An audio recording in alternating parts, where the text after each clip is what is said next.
సంగారెడ్డి పట్టణం అంబేద్కర్ భవన్లో గత ఎండాకాలం నుండి బోర్ మోటార్ రిపేర్ అయి ఉంది. ఇప్పుడు దసరా ఉత్సవాల సందర్భంగా సంగారెడ్డి మాజీ ఎమ్మెల్యే జయప్రకాష్ రెడ్డి గారి ఆధ్వర్యంలో సంగారెడ్డిలో దసరా ఉత్సవాలకు సంబంధించిన ఏర్పాట్లు జరుగుతున్నాయి.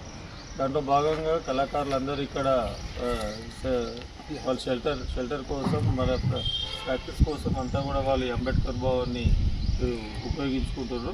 అందులో భాగంగా ఇక్కడ బోర్ రిపేర్ ఉందని సోపాజ్ కిషన్ శెట్టి దృష్టికి వెళ్ళగానే ఆయన జయప్రకాష్ రెడ్డి గారి అమ్మగారి ట్రస్ట్ ద్వారా వాళ్ళు ఇక్కడ అంబేద్కర్ భవన్కు బోర్ మోటార్ ఏదైతుందో కొత్తది అందజేసి కొత్త బోర్ మోటార్ అంబేద్కర్ భవన్ సంబంధించిన గోపాల్ సార్ గారికి అందజేయడం జరిగింది.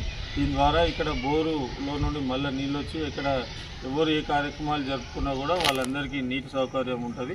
ఈ సౌకర్యం కల్పించినటువంటి జయప్రకాష్ రెడ్డి గారికి అదేవిధంగా తోపాజ్ కిషన్ గారికి మేము ధన్యవాదాలు తెలియజేస్తున్నాం.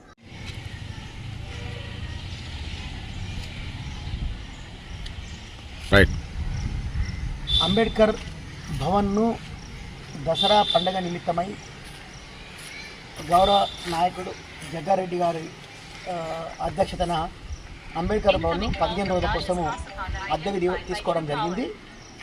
దసరా ఉత్సవంలో కళాకారులకు రిహార్సల్కి మళ్ళీ కొంత సామాగ్రి నిల్వ కోసం ఈ 15 రోజులు తీసుకోవడం జరిగింది. అందులో భాగంగా ఇక్కడ మోటారు నీళ్ళు చేసే మోటార్ బోర్ మోటారు ఫెయిల్ అవ్వడం జరిగింది కాబట్టి మరి ఫెయిల్ అయింది, అది నడవలే స్థితిలో ఉంది కాబట్టి మరి జగ్గారెడ్డి గారి తల్లి జమాయమ్మ జగ్గారెడ్డి ట్రస్ట్ ద్వారా మన సోషల్ వెల్ఫేర్ ఆఫీస్ సంబంధించిన యాజమాన్యానికి డీడీ గారికి దృష్టికి తీసుకెళ్ళి అక్కడి నుంచి వచ్చిన గోపాల్కు ఇది అందజేయడం జరిగింది. ఇది సమాచార నిమిత్తమై ప్రజలకు తెలియపరుస్తున్నాం.